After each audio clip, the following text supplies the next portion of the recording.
and welcome to Dear Katie, the podcast that amplifies courageous voices and real stories of resilience, healing, and hope after trauma. Inspired by the many letters Katie has received over the last 20 years, each week she interviews survivors, healers, and experts to honor their stories and explore the many paths to healing and hope. Before we begin, please know, many episodes of Dear Katie cover sensitive topics related to sexual violence, trauma, and recovery. Listen with care and take the space you need to take care of yourself. Your well-being is what matters most. Now, let's join Katie and today's guest for a conversation that matters. Hi, everyone. Welcome back. It is the Dear Katie podcast, and you never know with whom we're going to be speaking. And oh my goodness, today's guest is all the way from South Africa. So this is one of those moments when there's going to be a bit of a lag to Cape Town, to the States, but we are going to do our very best because you all are going to, I think, love meeting Nonku and learning her life story. So I am just going to say to our listeners, this is one of those amazing moments where you're just going to have to dig in and listen. And, all the way from South Africa, and Nonku's story is incredible. So Nonku, your last name, I think, is Shuping. And I'd love for you just to tell our listeners where you grew up, a little bit about like your hobbies, your interests, where you started life, sisters, brothers. Let's go from age 0 to 18. First chunk. Who was Nonku at 0 to 18? Hi everyone, I'm Nonku Shuping. I'm from Cape Town, South Africa. I was born in a small town in KwaZulu-Natal, which is another province in South Africa, called Pietermaritzburg. I've got a big brother and a baby sister. My parents were, my dad was working as a caretaker at the church and also as a traveling preacher that used to walk long distances to preach the gospel. So my mom used to be the one taking good care of us whilst my dad is going to preach. And we moved from Pietermaritzburg, I think I was around 12, 13, to move to the Northern KZN, which is in Nkandla, and it's well known because one of the former president of South Africa was from there. And I went to school in a boarding school, which was in the Drakensberg side of KZN, and also to the northern side of KZN, where I did my matric. My hobbies. Reading has always been my safe space, and journaling, taking it as a hobby, which at the end just produced a book that came from it, because then it was always a place where I can just be myself with no one judging me, or that fear of not being good enough and all that, because I could just pour out my thoughts on it. So, and I enjoy, because Cape Town is really one of those. Wait 1 second. Hold on. That was a lot. Hold on. How about, just so our American listeners, we have global listeners, but that was a lot. I just wanted to stop and ask a few questions. So the brother and the sister and the father, he was a preacher, a minister? Yes. I know it's hard. It's going to be a delay. So for listeners, if you're used to me asking a lot of questions back and forth, today's going to be a lot different. So I'm going to ask Nonku a different group of questions so she can talk in chunks. So Nonku, tell us three things about growing up in South Africa that you wish Americans would know, especially as they relate to being a survivor and a woman. 3 things. I think that the diversity of cultures is really like intense in South Africa, because some of the things that other parts of the world will consider like so not good, and it's one of the things that are being practiced in South Africa. And like with like the Zulus, there is this thing of even in the olden days where the girls will be forced into getting married at a young age, and or if like a boy likes a girl, then they are allowed, or it's like a norm that they can actually just like take a girl and keep her for a number of days, which is actually not good. And I think it's one of the reasons why we are here today. But on the flip side of it, South Africa is really the most beautiful country. It's got the most beautiful people, like the sense of community, and you are like really part of something far bigger than yourself.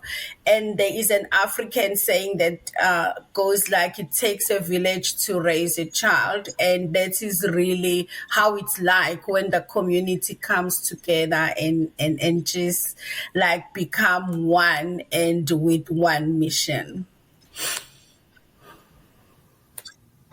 Perfect. That was so helpful. Thanks, Nonku. So let's talk about, like I always say, what brings you to your microphone as a survivor. So what is the story, the situation, what happened to you to bring you to talk about sexual violence and as a survivor? Like, what was that part of your life? What happened? And when? And who? And where? And what? And all the questions. So I've actually experienced sexual violence from the young age of 9.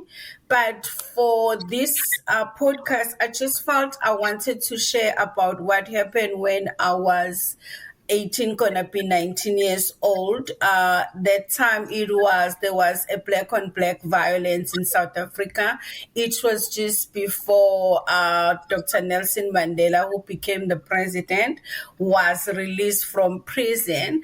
So then people had to choose which political party they gonna support and they be part of. So my dad, being the preacher, then he felt like there was no need for him to be actually choosing, despite people actually telling him that he can't be preaching to the ANC and the IFP, which was the dominant political parties of South Africa at that time.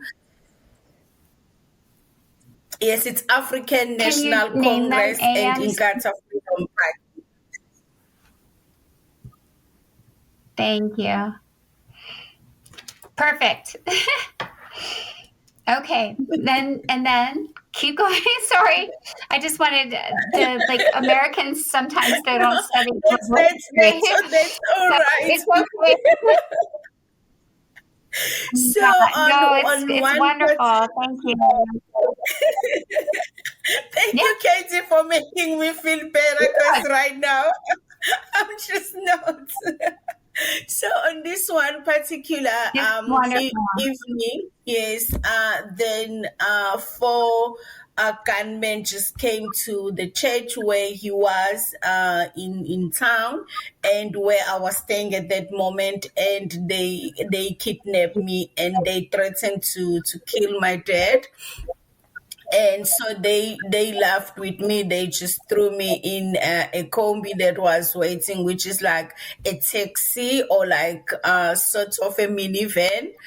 And then they just drove away with me. So whilst they were driving, initially they had blindfolded me. And when then they started killing other people. Then they removed the blindfold for me to see, and it was like, this is the threat. This is what we're gonna do to you when we are done with you. We're just gonna kill you like a dog. And then they kept on driving, and towards the end of the evening, then they just, like, amongst themselves, they started fighting, and one of the guys then ended up saying he's the one who's gonna keep me. And then he just like raped me over and over. I actually can't count how many times, and I don't know how long he kept me for. But I just know that he actually thought I was dead when he threw me wherever he did, like throw me out. And yeah, so, and later on then it was discovered that I was actually like pregnant, and I had pneumonia that was untreated. So I lived most of my like earlier years from like 20 until I was around 35 with just one lung that was fully functioning from this whole event. Oh my goodness, Nonku. You know, I want to just pause and just talk to you for a second, and for our listeners, because you are first, like, oh my gosh, what's swirling in my head, and I'm sure for most of our listeners, just hearing everything you said, are things like, oh my gosh, we know so little. Even when you started out with like a man gets to have a girl stay with him for like a tryout period, is what I heard from what you said. Like, I'm starting, like, I just want to go back through a bunch of things and just sit with all of them for a second before we keep going. Okay. Because yeah, you know, here we have like swipe right, and like kids are on their phones and like looking at TikToks, and can't even imagine the family structure that would place a girl with a man just unconditionally for a trial period, that still happens today. And I just want to like ask our listeners to start thinking about a little bit about like this idea, Nonku. It's like, you're my guest tonight, and then we have all these other guests and all these other stories and survivors. And there's no ranking of stories. There's no like, this is worse, it's all bad. But what I hope that all of us can do, including both you and me, Nonku, is like, let's be a strong and smart and fierce and do the smallest little micro moves to change the narrative, even if it's just to save one. Yes. Right? So I just like, okay, so that struck me first. The second thing is like, when you laugh, I love hearing you like laugh just a little bit, only but for, it makes me know that even if it's like how you get through it, look at you're beaming, you're glorious, and you've been through so much, and there's still laughter in you. And so I kind of also want to say to everybody, look at this, like, we can go through everything and we still have the ability to smile and be happy. Okay, then last thing before we go back to you, you know, we didn't talk a lot about like the whole family, but I wanted just to make sure I understood when you were thrown in the taxi, it sounded like you said it was the black, Nelson Mandela was out of prison. Let me just like, let's go back and do history again. Because right now you're 53, 4, around there. Are you 54? 52. Yes. Okay. So yeah. 52. Yeah. So then now we're about like 33 years ago when this happens. So Nelson Mandela is getting out of prison. And you said it was a year of great black on black violence. And I think one of the few things Americans know is apartheid in South Africa and the whites and the blacks and the colonialism and all this terribleness. But can you delve in and give us like a moment of like what was going on when Nelson Mandela's out of prison and this, what was black on black violence? What did that mean? And how did your father play a role? It sounded like it was like, I want to just better understand the context because, you know, not to diminish your story itself, but I think Americans really need to understand that part.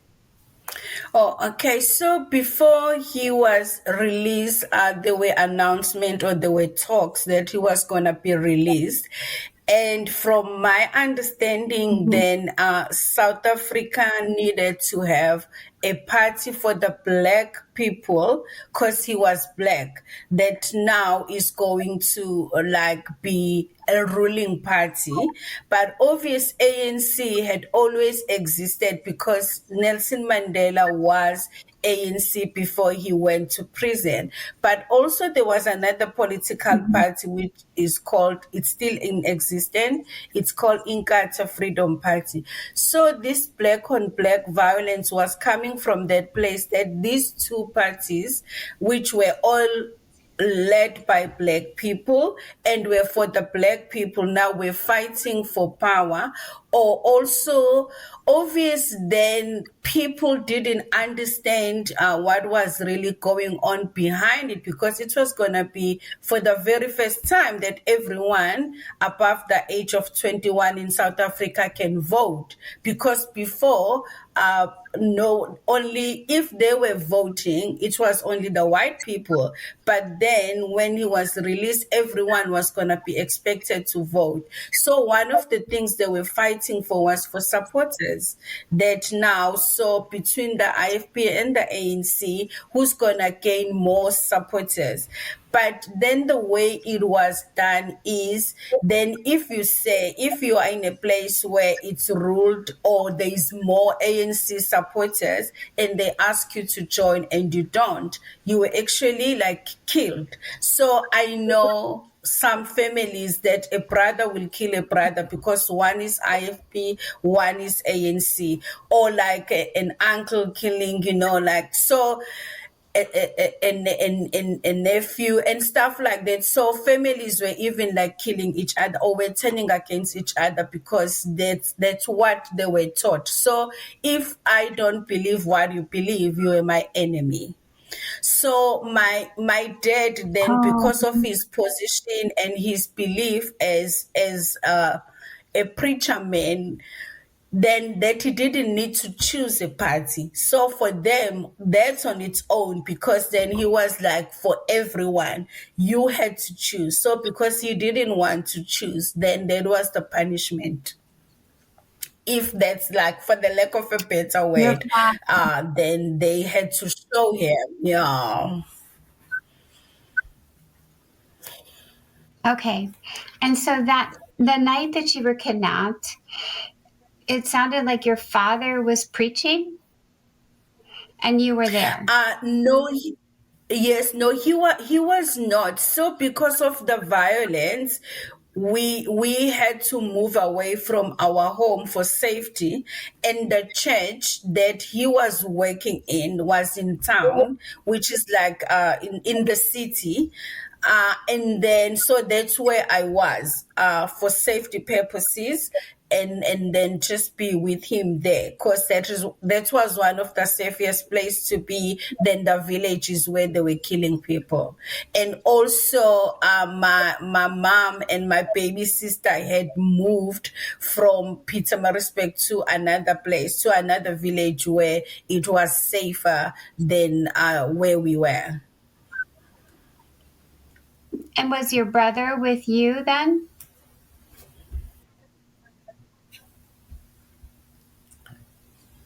Your brother? You said you had a brother too. My brother also had to leave. No, he had to leave home as well. He was sent to a different place or another village where he could be safe. So he was not around. Okay. So then your dad, so just so we understand, do you know who kidnapped you and why? Do you know who they were? I ended up knowing, yes. I ended up knowing who, and that day it happened, one of the guys I could recognize because he had been like asking me questions and trying to get to know me, of which then later on I actually understood that the reason why he was pretending to care and wanting to know me was to get more information, because one of like the questions I can still remember today was how many people are staying at the church, and like, trying to find out what time do the church people normally leave, which days there's like evening church service and stuff like that. But I didn't know the rest of the people. Mm-hmm. It was like, do you remember how many? So there was one main guy who was talking to you, and you were in the back, and then there were others in the car. Yes. Four total. Yes, it was a total of four, including the driver, because one of them was driving. Mm-hmm. Mm. Okay, now I remember you said you got pregnant and Yes. pneumonia, and you had one lung Yes. for 15 years. So maybe let's, I don't know how you got away. Like, I know he thought you were dead, remember? And what happened where did they leave you that night? Where were you left? And then how did you find your way? That is still one of the things that my mind, because my parents have never ever spoken to me about it, and my dad was very traumatized, according to my mom, because my mom was not there every time when she was trying to get more information from my dad.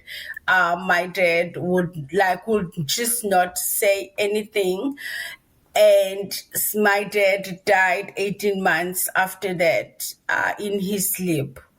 So, but then I woke up at hospital, and that's where I woke up. So I don't know how I had gotten like there to hospital. What was the hospital like at that time? Like, do you remember much back then? Like, what the care was like for you? Did someone come and say what happened, or did they examine you? Like in the U.S., Nonku, they might ask you if you were assaulted and do a rape kit for evidence. No, nothing like that, or was No, it they like that? didn't. That is just, yes, no, nothing like that. And that is still one of the biggest challenges in South Africa at the moment. I don't want to jump the gun, because maybe we're gonna get to that part, but it's just how the rape cases are handled like your normal case, and that actually no one even really cares. When you go to the police station to report, you still stand on the queue with the people that are there to report their stolen cell phones and all that, and there is no empathy around it. And even the questions that they still ask you is like, oh, what were you wearing, what were you doing, and what did you do to provoke the person, and already like you are guilty or you caused this to happen to you. So there wasn't anything like that. And I think because of what was happening with the people that were being shot and stabbed and all that, the hospital was just overloaded. And anyway, there was only one hospital that could attend to Black people. Yeah. Oh, the hospitals were segregated?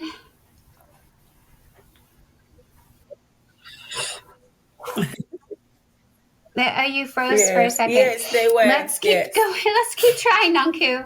How about we let's go to now after this.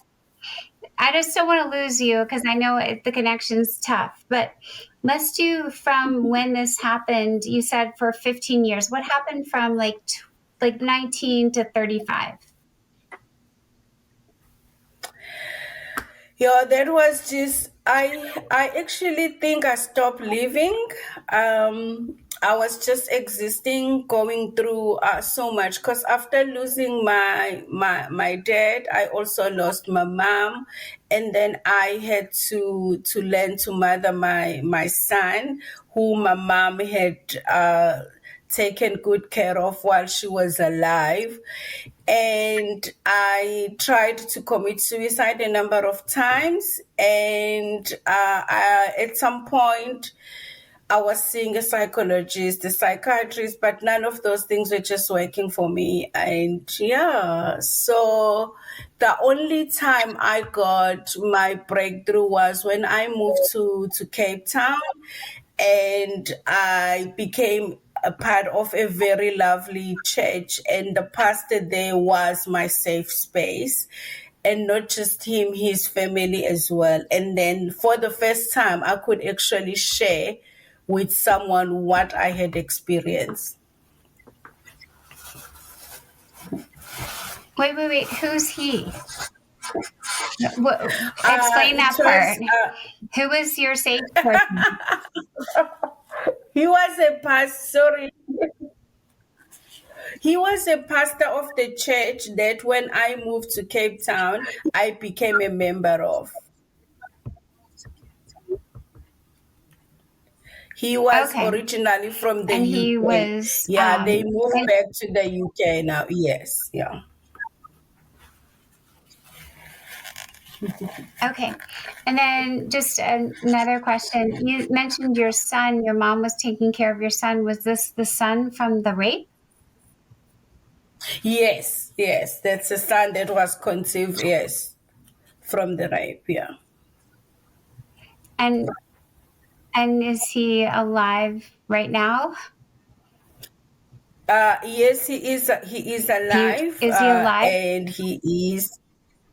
Yes, he is alive, yes. And he is 30, yeah, he's 31 years old now. And where does he live? He lives in Pietermaritzburg, which is... sorry? He lives in Pietermaritzburg, in the same city where this whole thing has happened, because my brother actually moved back there, and he's married and he's got a family there, but he doesn't stay with them because right now, as I'm talking to you, he is on his journey, because he's just struggling with depression at the moment. Yeah.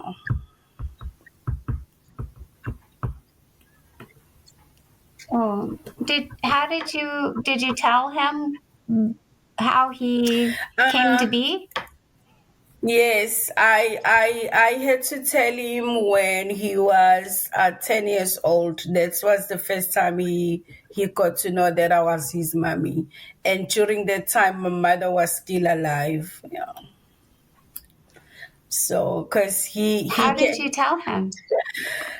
He came back home from school and he just said kids were laughing at him because he's got an older mother. And then my mom just looked at me and she said, I think it's time. So I had kept most of the documents that I had received from the police station, because the police actually at some point in time were threatening me. So I had kept that as well. And because he was 10 and he was going to, in South Africa, we used to call it like the Model C schools, when you can go to school with white people. because schools were also segregated, and then came a time where Black people can go to schools with white people. So he was going to that school, so he could read at an early age and all that. So I started by just giving him the stuff, and I asked him if he can understand, and he said yes. And after he read, then we had a conversation which was just for days. For him to understand and giving him time to ask questions. And that was good. But I think when he turned 21, 22, then he started really struggling with his identity. Because he started to just ask a lot of questions. And sorry, I didn't get that, Katie. Okay, it's okay. I just want to hear more about that. How did you support him or talk to him? Because okay, I'm going to listen again. How did you, like when he's 21 now, how did you support him and talk with him about what happened and who he is and your relationship? We've got a very good relationship where he could just ask anything. Also, there was quite a good support structure around him, which were men from like the church, because I always felt like I was just not good enough in understanding what he was going through. So everything was like really like fine. I think things started getting worse during COVID, because then that time, obviously everyone was just locked up and like not going anywhere. So I think a lot of thoughts or thinking or feeling unworthy could have really developed during that time, because after COVID it was just more, I normally call it cloudy days, so because there are days that will be so sunny and everything will be so beautiful and he will just like really live his life to the fullest. But then we just started having more cloudy days, and Yeah, it's hard. I think that's well said. Cloudy days, I like thinking about, like, you don't have control over the weather, nor do you have control over how someone's processing things. And it can be really hard and unpredictable. I think that was beautiful, Nonku. Maybe in our last 5 to 10 minutes, it would be lovely to talk about, my goodness, when you wanted to be on the show, you've done so many things for survivors. So I want to hear about what you're working on, and all the projects and the book and all that good stuff. So maybe tell us what you're working on now. Oh, okay. So right now I'm actually working on book 2, which is I'll read to our listeners so they know what I'm talking about. Okay. So you wrote a book, and you're the founder of the Love Center and Radiant Community nonprofit organization. And then you're also a facilitator, a speaker, and you do skills training and equipping people with resilience. So let's talk about those things so everyone knows what you're doing now. Oh, okay. So the Radiant community is just a safe space. I host breakfast for ladies, and just create a safe space where they can actually share their stories. Because from my experience, the more I open up, the more I let go of guilt and shame, and the more healing started. So I just felt like I need to create that safe space for the ladies to actually come share their journeys and what they're struggling with and what they've experienced. And I've just seen a lot of healing, of restoration from that side. And I also then, under the Love Center, that's the space where I journey with the survivors, and one-on-one counseling, and for some of them to be reintegrated into their families and be able to just share. Because what tends to happen is, it's either then when someone has been abused, they will go stay with like the friends or someone that they feel like they are safe, and then after we like on our journey of like where they find themselves, and then encourage them to actually share with their families what they've experienced. And also I've just seen a lot of healing taking place, and actually people starting to just live their lives and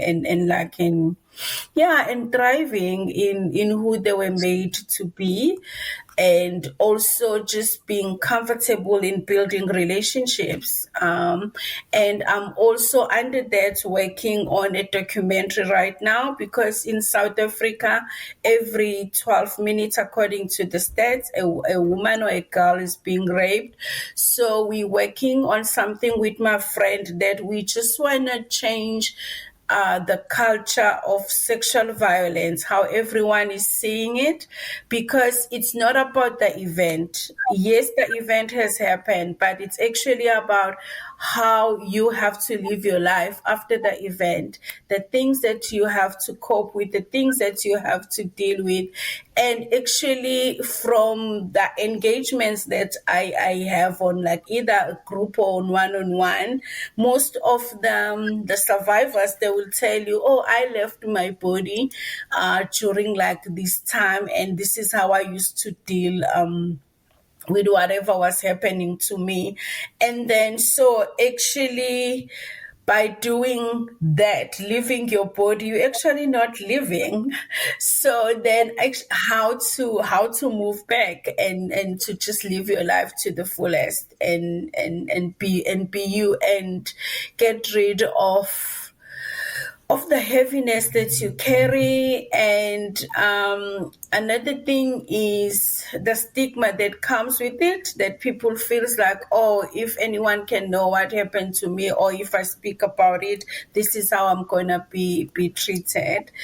And so we are just working on that at the moment. We are looking for funding. We started something that is called, like, there is a website, I think it's Backseat, if I'm saying it right, but where people can just like donate to help us do that, because the government does not give that funding. And there is quite a number of girls that have come forward now that they want to share their stories. So the documentary is just going to be different kind of people sharing their stories, and and how they feel they've been robbed by what has happened to them. And then the skills, at the moment, I am not doing anything, because I'm just focusing on the documentary. And then once that is done, then I can just go back to that. But it's like a community development thing, and just giving back, because some of the survivors actually they just need to learn to communicate again, and to be confident again. And so we do like communication, leadership, assertiveness, and emotional intelligence, preparing them to go back, whether it's like school or to work. And then, yes, and I wrote a book which is based on my story, and it's available on Amazon. It's called Graves into Gardens, Cultivating Life After Trauma. As I said at the beginning, I've experienced sexual abuse by different kind of people. It's like 7 times, if I have to count.